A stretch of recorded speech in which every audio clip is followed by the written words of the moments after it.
kids, get your popcorn out. Let me tell you the story of the space Viking, Thor Odinson. Thor vs. Hercules will be the next big thing, exploring their iconic duels from comic book history. After having lost some of the big guns along the way, Marvel Cinematic Universe is desperately looking to replace them with some other big names. This attempt has been observed for some time now, and Thor: Love and Thunder announces the arrival of Hercules to the arena. The mid-credits scene gives us a major hint about the next Thor movie, and this time he has incurred the wrath of Zeus, who sends his son Hercules to teach him a lesson.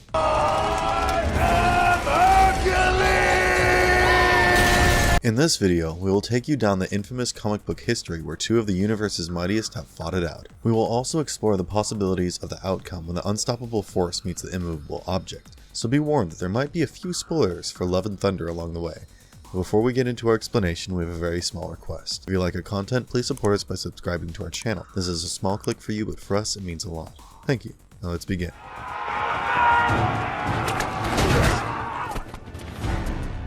How MCU introduces Hercules. It all starts when Thor, Valkyrie, Korg, and Jane, who now wields the Mjolnir, arrive in Omnipotent City. This is more like a safe house for all gods, and the location is hidden from any non-god entity. The group intends to inform the gods about the seriousness of the threat of Gore, the God Butcher, and they want to rally everyone to gather an army to put an end to his menace. However, Zeus is least interested in helping, and it is evident that he and the other gods are keen on having a gala time in the safety of Omnipotent City. Thor and his team are forced to fight for Zeus's incredible weapon, the Thunderbolt, which might be potent enough to fight Gore. In the resulting battle that ensues, Korg ends up being disintegrated by a major blow from Zeus, and in a fit of rage, Thor uses Zeus's Thunderbolt to put a hole in his heart. Viewers are led into thinking that the mighty god has fallen from the lethal strike, but the end credits prove otherwise. See who you are, and take off your disguise. And flick! The mid-credits scene shows that the injured Zeus managed to survive, and now he is enraged over the preference for superheroes over gods among the mortals. He laments how the mortals have shied away from their devotion to the gods because the superheroes have made things easier and they are more approachable. He wants to fix all this by teaching Thor a lesson, which would also prove to the mortals that their favorite superheroes can be fallible and defeated. We catch a glimpse of Hercules, who is being assigned by Zeus to seek out Thor and show him the true power of the gods. Given how the MCU announced after the credits that Thor would be back, it adds up to how Hercules will now be his nemesis, and the two will have a go at each other the next time they meet. As the one and only Thor. Oh, spoke too soon.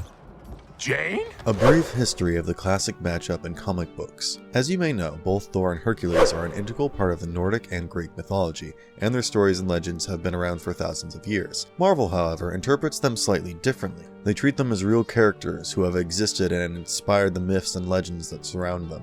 It has been established that Thor is the mightiest Avenger, but Hercules is an equal in terms of pure strength. He once knocked out the powerful Hulk villain Abomination in a single punch, and that is saying something. They both made their first comic book appearances in the Silver Age of comic books, and since then there have been countless duels between the two, often ending in a stalemate.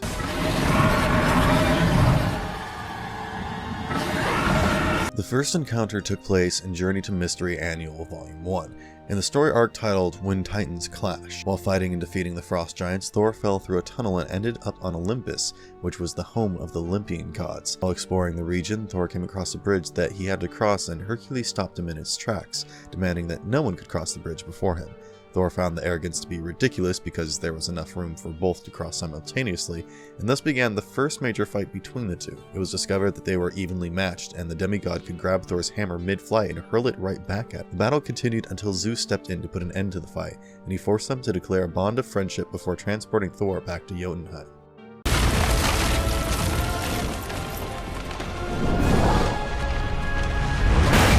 When Hercules got the better of Thor. In Thor number 126, we get to see a heated version of the duel when Thor and Hercules clashed over a woman, Jane Foster. The fight was ignited after Jane went out for lunch with Hercules to make Thor jealous, and now the inflated egos of the two men wouldn't make peace. Once again, they seemed to be evenly matched, and this fight on Earth had some serious repercussions on the planet. The two powerhouses battled across the city, laying ruins to surroundings and pushing up serious collateral damage. One hurls a trailer at another, the other responds by throwing a train or a building. Eventually they end up at a construction site, and it is revealed that Odin is furious with Thor for disobeying him. He orders Seedring the Merciless to drain half of Thor's power, and once he complies, the fight turns in favor of Hercules.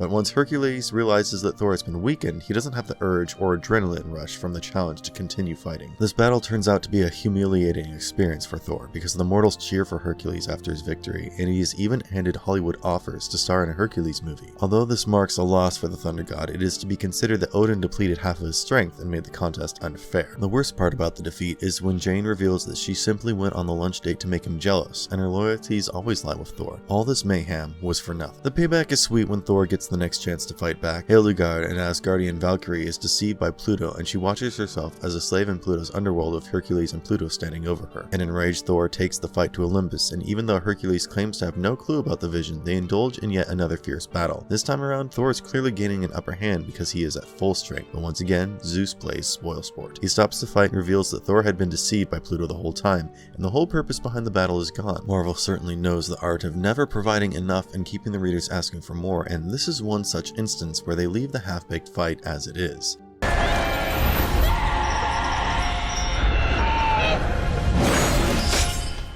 Tables turned in favor of Thor in the modern day contests. The 6-issue comic series titled Thor: Blood Oath has a few instances of the two mighty warriors at loggerheads. This is when we see Thor resorting to his major strength, the use of lightning. It majorly impacted the fights in his favor, and even though Hercules found this to be an unfair practice, it did help Thor win the duels convincingly.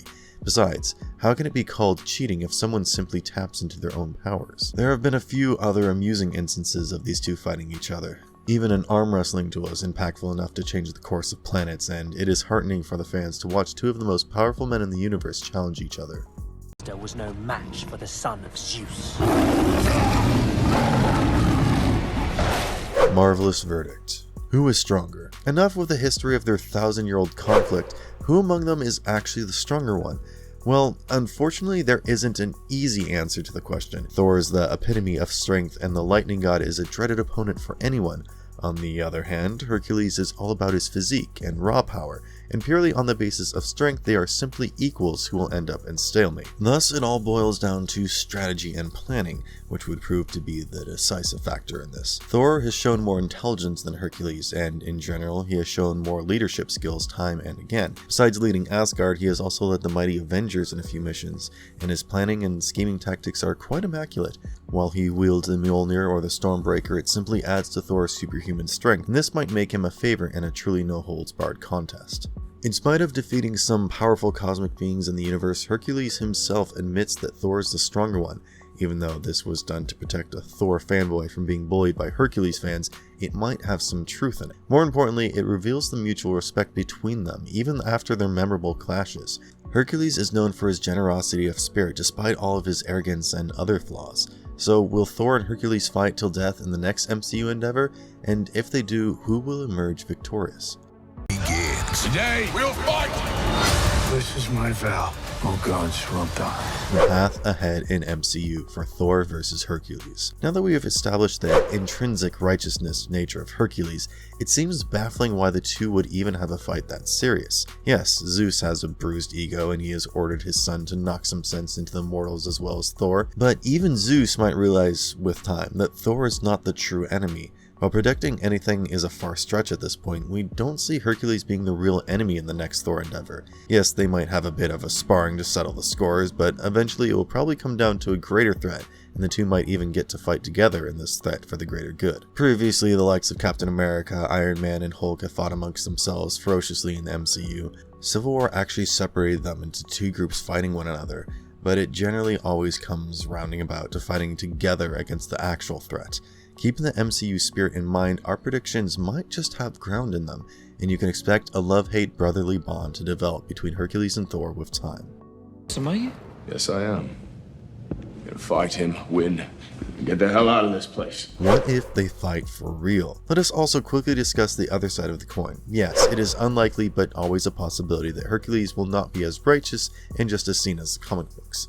Zeus didn't show enough godly behavior to begin with, and his selfish interest might be only concerned about his reputation after the bashing from Thor. In that case, the next Thor flick might just see him taking on Hercules, and it will surely be a mouth-watering contest. However, we still have our money on Thor as the winner.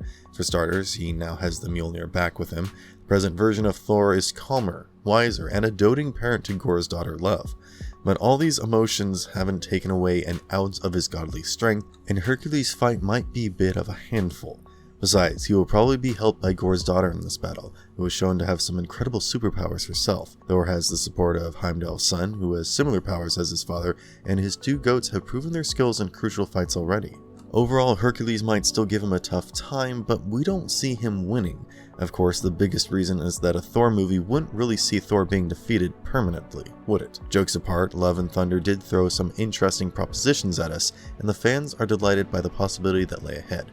Yes, there have been many who don't like the lighthearted nature of the narrative, or almost how everything seemed like a parody of a serious Thor movie, but the entertainment value in the movie cannot be questioned. The mouth-watering prospect of Hercules versus Thor is our biggest takeaway from the movie, and do let us know in the comments below about your thoughts on this iconic duel coming up, and your views on Thor, Love and Thunder in general. And as always, if you liked our content, don't forget to leave a like and subscribe to us if you haven't already. Have a good one and be safe. Thanks everyone. And flick! Oh! You flick too hard, damn it!